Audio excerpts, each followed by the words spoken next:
Bonjour à tous, c'est l'ingénieur Célestin Kabasele. On se retrouve aujourd'hui pour faire l'étude d'un pont treillis. Un pont treillis dont l'image est devant nous là. C'est un pont de 60 de côté. Le type de poutre treillis que nous voyons là, c'est le poutre haut. Il y a aussi le poutre Warren, le poutre en chêne, treillis shed, tout ça. La poutre shed, c'est ce que nous allons étudier aujourd'hui. Un pont en treillis isostatique. Ok. Sans plus tarder, on commence notre projet. Nouveau projet. Nous allons dans le module étude d'une coque. Ok. Nous sommes là. Pour cette étude, on va utiliser le convoi BT et contenu dans la norme française CPC. On commence par les lignes de construction.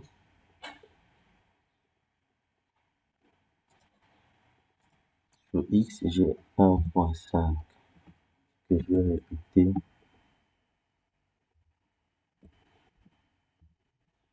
1.5 que je vais répéter 6 fois.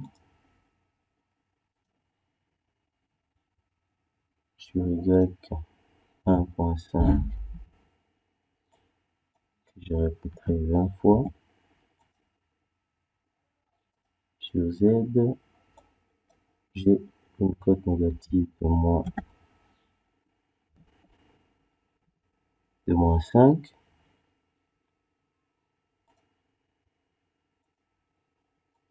Une cote positive de 5.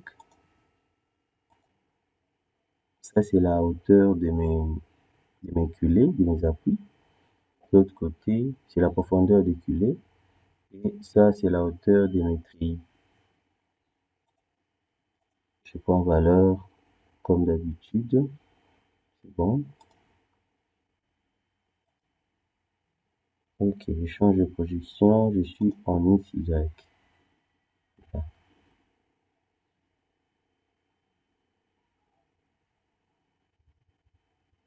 Je suis en XY. Ok.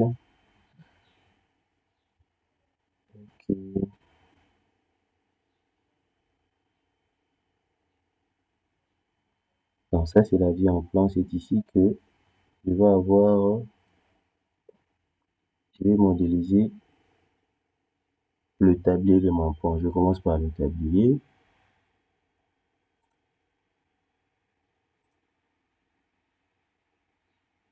Nous allons utiliser un tablier de 20 cm d'épaisseur. Le modèle des répartitions de charge, on va utiliser le modèle COC, modèle d'analyse de la dalle. Ok, rectangulaire. Je vais voir un tout petit peu côté. Je zoome là. Ça peut être 6 mètres. C'est bon. De là, 6 mètres aussi. Ok. 6 mètres.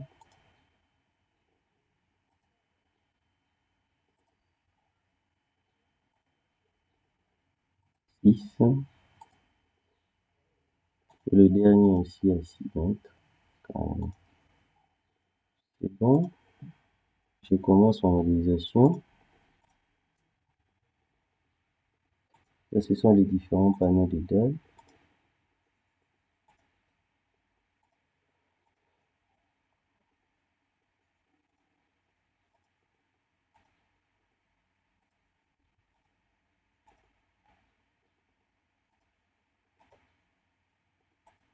Ok. J'ai mes panneaux de dalles qui sont là. Après ça, je vais maintenant placer mes entretoises. Dans cet exercice, nous allons utiliser le tube carré, le tube carré métallique.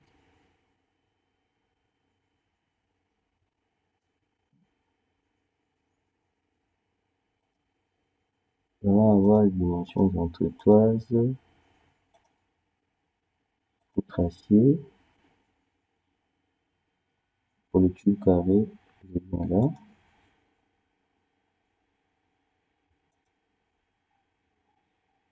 Cent 180.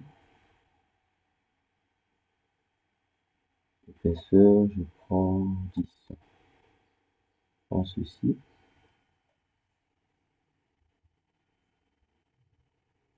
Matériau S 355.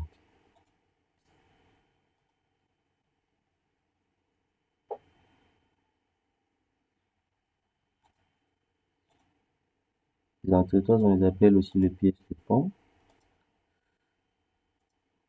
Ils sont là pour rigidifier notre structure. Ok. Maintenant, on va insérer l'élément. Je change de projection. Je viens sur comme ceci. Ok.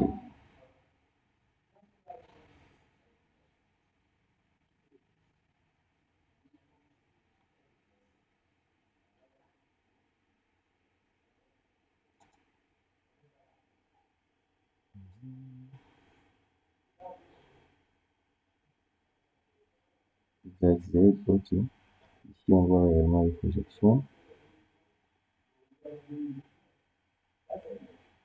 C'est bon. Je commence. Je vais aller là.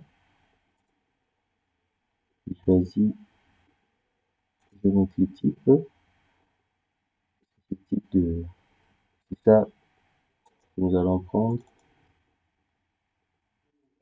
Nous avons 30, 27, 5. Nombre de panneaux, je mets 10. Membre continue ou pas, c'est votre choix. Mais cela va impacter sur le dimensionnement final. Si on choisit membre continu, c'est bien. C'est-à-dire que la membrane sera continue, les autres éléments seront coupés au niveau des assemblages. Mais sera comme conséquence, on va avoir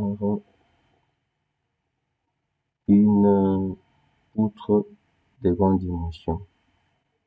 C'est aussi bien, mais bon, il peut se faire que la poutre en soi dépasse même les dimensions du catalogue. Dans ces cas-là, nous allons devoir recourir à la poutre constituée soudée. Bon, cela fera l'objet d'une vidéo qui viendra les jours suivants. On va traiter le cas d'un membre continu, voir comment dimensionner notre poutre constituée soudée. Donc là, ça fera vraiment l'objet d'une prochaine vidéo. Pour aujourd'hui, on va le considérer comme une membre continue. Le nœud relâché, oui, on fait le nœud relâché pour libérer les éventuels moments. Il n'y a pas de moment au niveau de notre treillis. Et profilé. Je clique sur ça. Bon, toujours la famille Otua. Tout comme je peux changer, mais ça me convient. Je prends le carré là. Ici, je prends 300. Je vais mettre ces sections partout.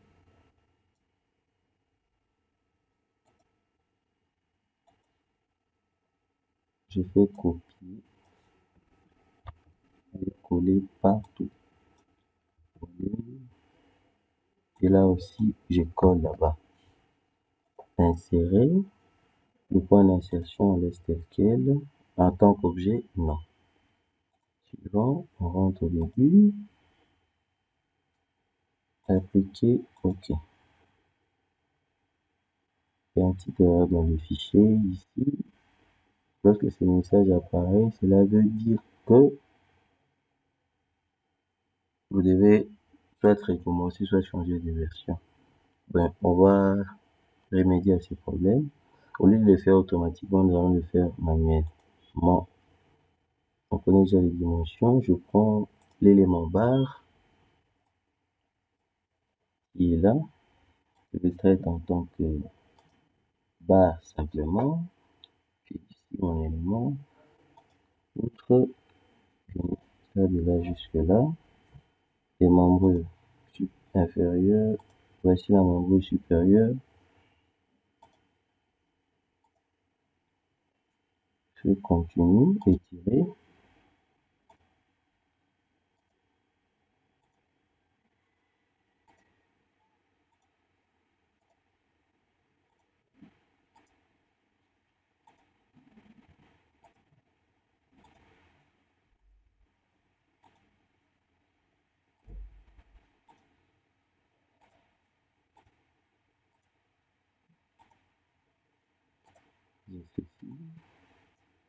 Je vais maintenant scinder ça.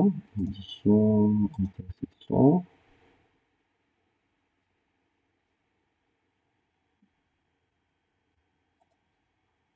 C'est bon.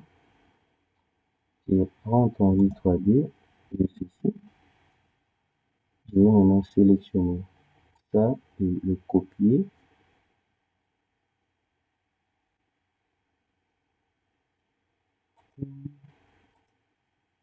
Oh, je vais donner la même section partout.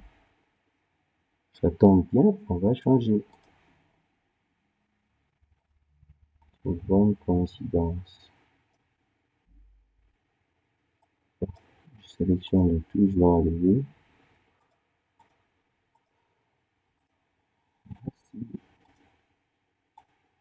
Une heureuse coïncidence là.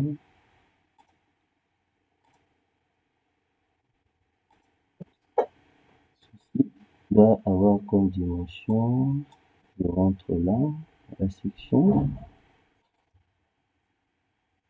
Vous voyez cette ma définition. Je vais définir un autre. Ici, profiler de barre. Je clique là-bas. Je prends le 300.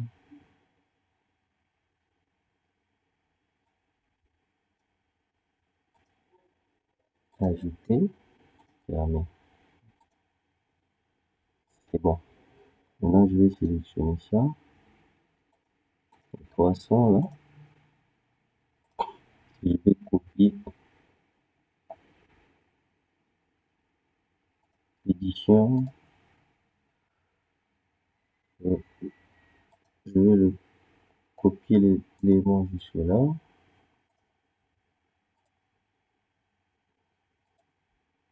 Bon. J'échange de projection. Ici, je suis à la base, je vais au-dessus. Donc, je vais relier mes éléments. Là. Les contreventants maintenant. Comme élément bas toujours.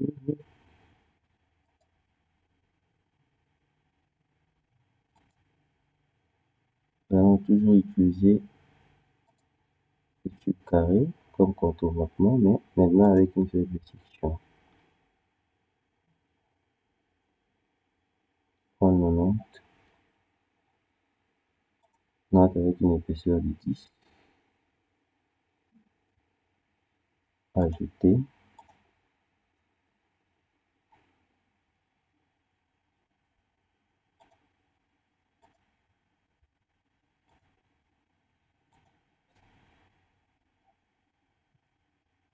On a ceci. Je le sélectionne. On va le copier autant de fois. On a combien?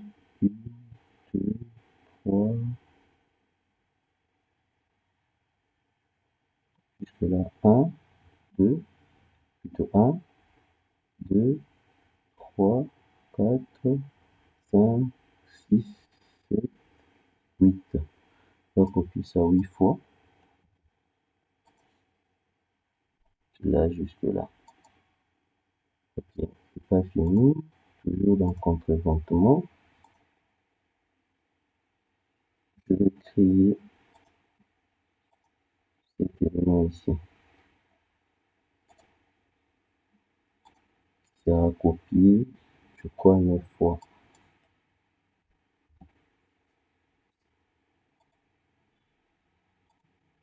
Ok, jusque là. On rentre en 3D. Nous avons notre modélisation. Il reste les culs. Pour les culés, on va utiliser une culée de 50 cm. On va commencer par là. Hauteur, nous avons 5.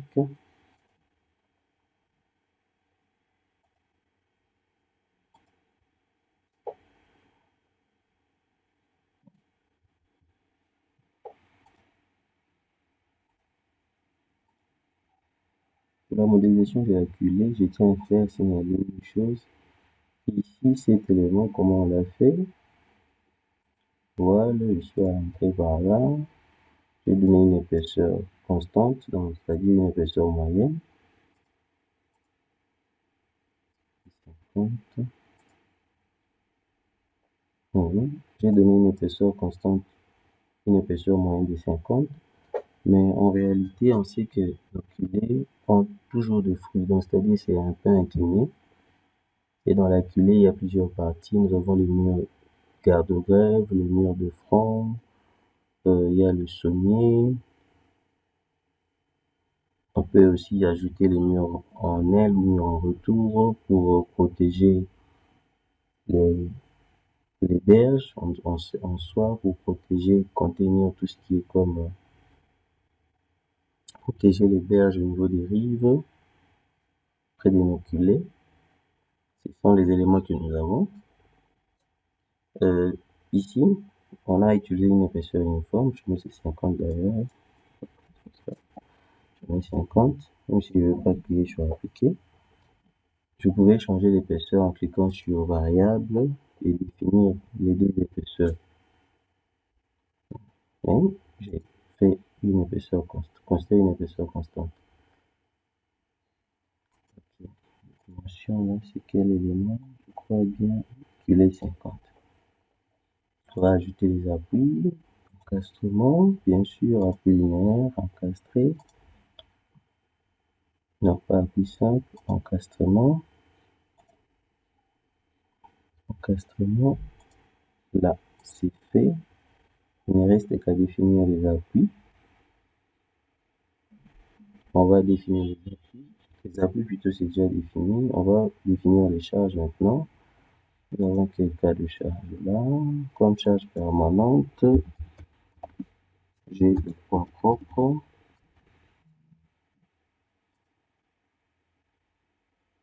Ok, j'ai le poids des revêtements. Revêtements de la chaussée.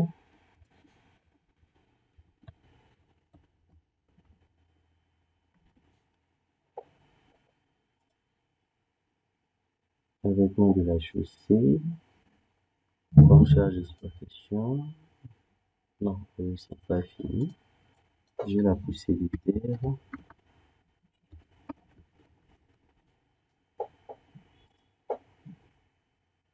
Hormis la poussée de terre comme charge d'exploitation, là, je commence par la foule.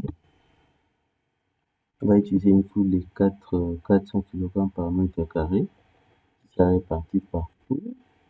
Et on va essayer de voir une variante. Bon, c'est juste à titre d'exercice, hein. On va essayer de positionner notre type de charge au niveau de nos trottoirs et voir le comportement de la structure.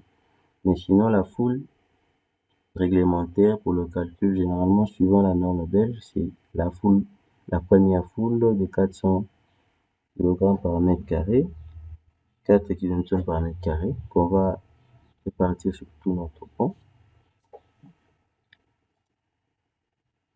Je vais prendre quand même ma deuxième foule ici. Ça va m'aider à appliquer une charge. Je n'aurai pas à combiner les deux foules. Donc, chacun, l'un exclut l'autre. Et je vais appliquer les vents. On va appliquer simplement les valeurs. On ne va pas le calculer là. Il restera le convoi qu'on va définir automatiquement. On commence par le poids des vêtements et chaussées. Ok. Ici, il y a plusieurs alternatives selon les caractéristiques de votre chaussée. Il y a plusieurs types. Nous allons considérer seulement une chaussée. Bon, ça sera déjà hybride puisque le pont est déjà en béton. On va mettre une couche de roulement dessus partout. Normalement, au niveau de notre trottoir, nous avons des bordures, des lits de sable, des dallettes au-dessus. Tout ça sont les configurations qu'on ajoute au niveau de notre trottoir. Donc, pour simplifier les choses, On va seulement mettre de l'asphalte partout. Je mets de l'asphalte partout et le marquage au sol va m'aider à délimiter les différents éléments. Ok, donc on rentre ici.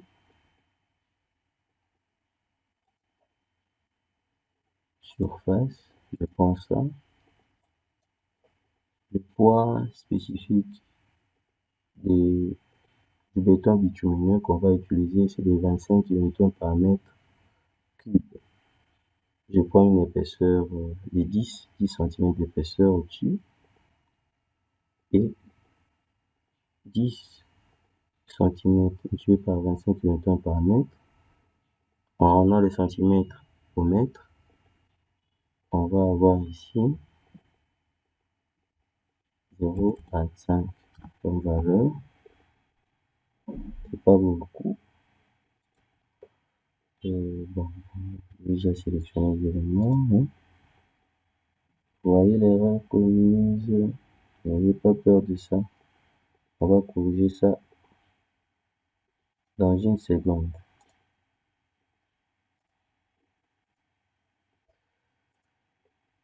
Pour corriger mon erreur, j'affiche ça. Pour corriger mon erreur, je ne vais pas effacer toutes ces charges ici. Je vais dans chargement, tableau de chargement. Ici, j'ai mes charges. Je viens là, je mets que le signe moins devant. Et je rentre dans vue. Donc, c'est fait. Poussée de terre maintenant. Pour la poussée de terre, je viens dans chargement. Je clique sur autre charge. Charge par sol. D'abord, j'active les repères locaux pour voir l'orientation de l'axe local Z. Et je vais uniformiser. Ici, c'est sortant. Je vais d'abord changer cette orientation ici. Structure. Je vois orientation du repère local de panneau. Inverser l'orientation du repère local Z. Inversé. C'est bon. Liste de panneaux, je sélectionne ça et l'autre automatiquement. Le sens pas opposé. On va prendre le sens conforme au système local. Je clique sur paramètres. Là, j'ai quel type de sol? Je suis dans le cas ici, argile élément.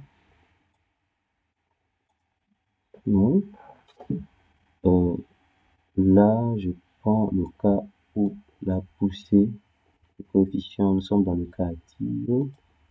Comme charge d'exploitation à placer à l'entrée des montants, on va prendre une charge uniforme.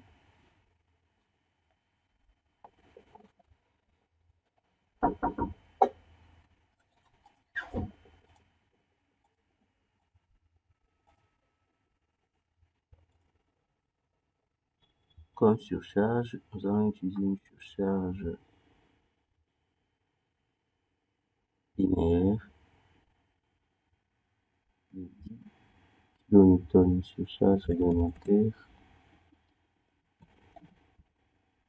de 10 kN par mètre. Bon, on va placer, on le place là, on va voir qu'est-ce que ça va. Ok, pas d'influence de charge, merci. Je vais devoir décaler ça un tout petit peu, je le mets à 1 mètre. C'est bon. Ça, c'est le diagramme de la répartition des contraintes.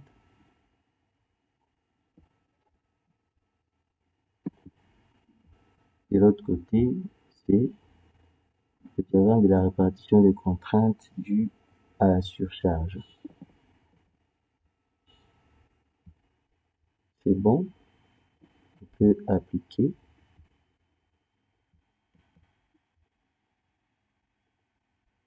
Et on voit directement nos charges qui sont appliquées là.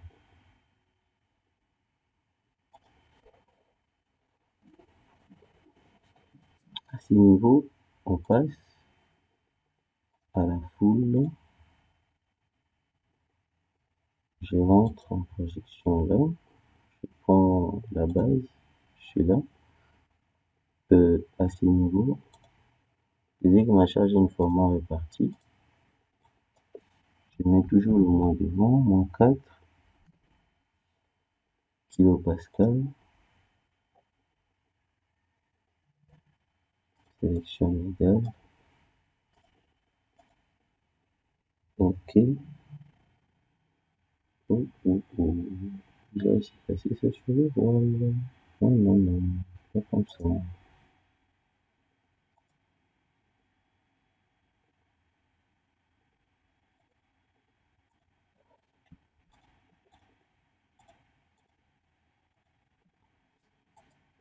Les gars sont là.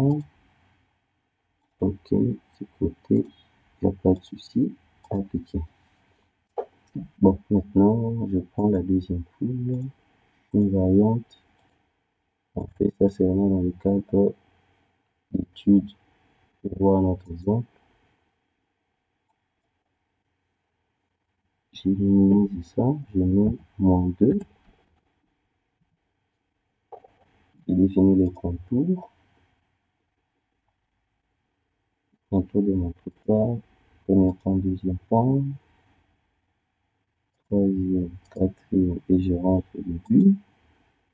Je clique sur appliquer. J'ai refait ma procédure. Pour l'autre trottoir, je laisse là. Appliquer. C'est bon. J'ai ça. Je passe maintenant au vent. Le vent 1 sera orienté dans ce sens ici. Comme nous avons affaire à un treillis, le treillis prend les charges au niveau du nœud. C'est ce qu'on va considérer. On va travailler avec cette hypothèse simplificatrice là.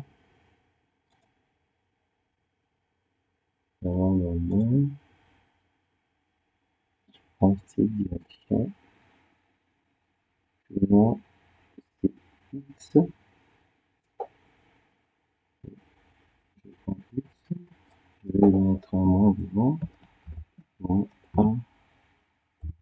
1,25.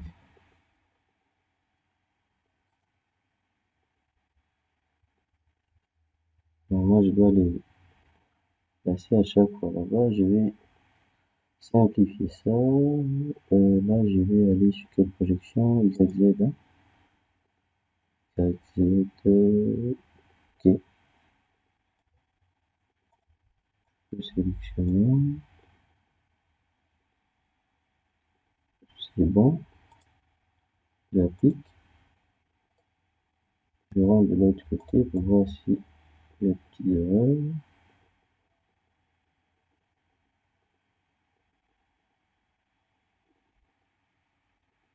Enfin, ça s'est appliqué là. Donc, comme c'est là, je vais changer d'orientation. Je vais mettre ici, à cette face ici. Je suis là. Bon.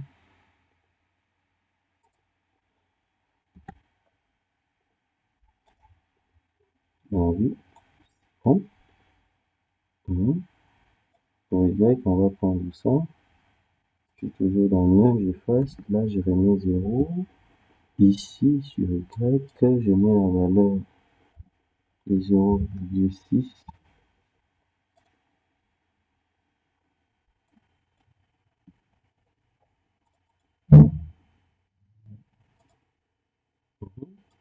Ajouter. Je sélectionne. Je suis dans rang 2 plutôt.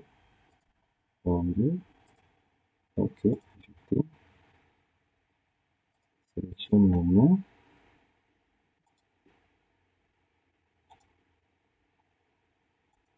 Si je considère comme étant c'est appliqué, même si l'intensité ici sera vraiment très très négligeable, compte tenu de l'orographie du terrain, au fur et à mesure que le vent s'approche du terrain naturel, sous l'influence des arbres, au contact avec le sol, l'intensité est un peu réduite. Pensez que le vent croît avec la hauteur. Je fais ça. Et là, il y a quoi encore? Ok, ok. Je change de projection. Ici, je vais appliquer maintenant le convoi. Ça va pas traîner. Charge roulante. J'avais déjà défini. Hein? Il y a le convoi BT qui est là. Je clique sur ça pour voir ses caractéristiques. Voici les caractéristiques du convoi BT. Du catalogue CPC. On va dans le catalogue CPC. Nous avons le convoi BC qui correspond à un camion poids lourd carrément. BR qui n'est qu'une roue. Et on vérifie ça, puisque selon la norme française, on doit faire la vérification par rapport à ces trois types. Et nous, on va seulement dimensionner sous la charge du convoi BT. Et dans ce convoi ici, le S, c'est l'espacement, dans ce sens ici transversal. X, c'est longitudinal suivant l'axe du pont. Et ce que nous voyons en termes de points, ce sont les roues. Et l'ensemble des deux roues ici forment un essieu. C'est déjà ajouté là. Je ne sais pas pourquoi je l'ai ajouté encore. J'appelle ça convoi BT. Je vais définir ma route. Là où va circuler mon convoi, je vais définir ça là. Jusque là. Pas en tant que polynie, en tant que ligne.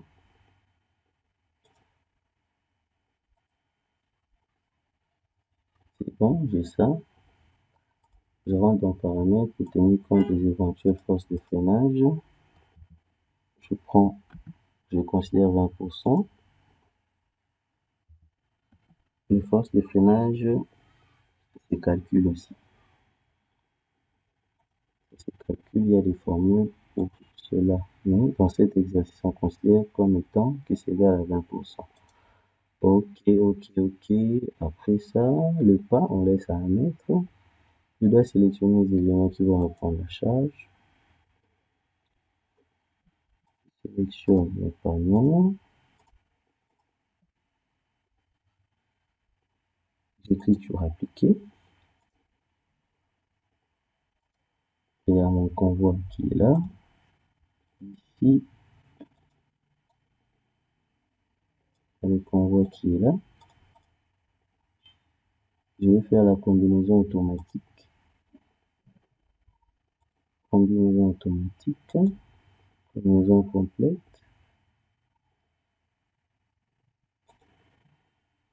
Là, je décoche les deux cas. Là. Coupe, ça va. Non. Je dois corriger une chose. Le vent, c'est tout dans la catégorie vent. Vent.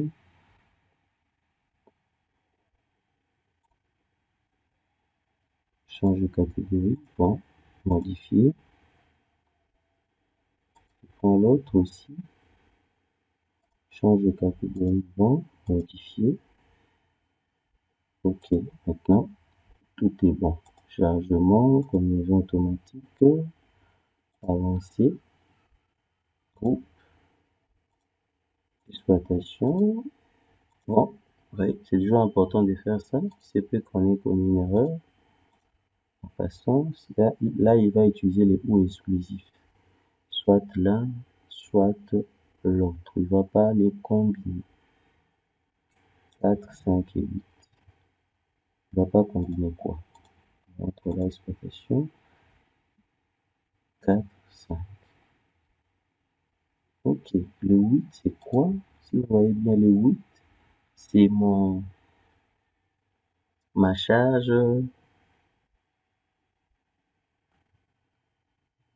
8, c'est le convoi. Et là, j'ai lu là le 8. Explosif. C'est normal. Sinon, dans le 4, je montre ici. Je vais faire une modification au niveau du 4. Je vais pas mettre ou, je mets un ou exclusif. Je mets un ou exclusif pour le 2.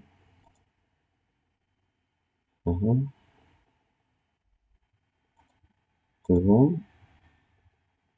J'ai rien avant, je sélectionne, je dois passer de l'autre côté une fois seulement. Supprimer. Une fois, passer de l'autre côté. Ok. Je crois tout est bon, généré. Je vérifie mes dimensions par défaut. C'est bon. Maintenant, je peux relancer le calcul.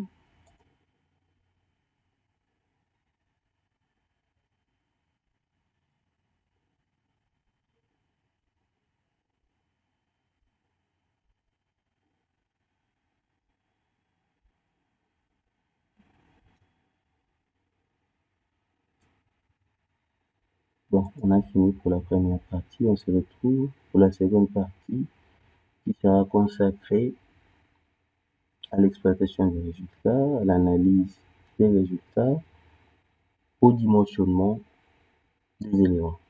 Merci beaucoup.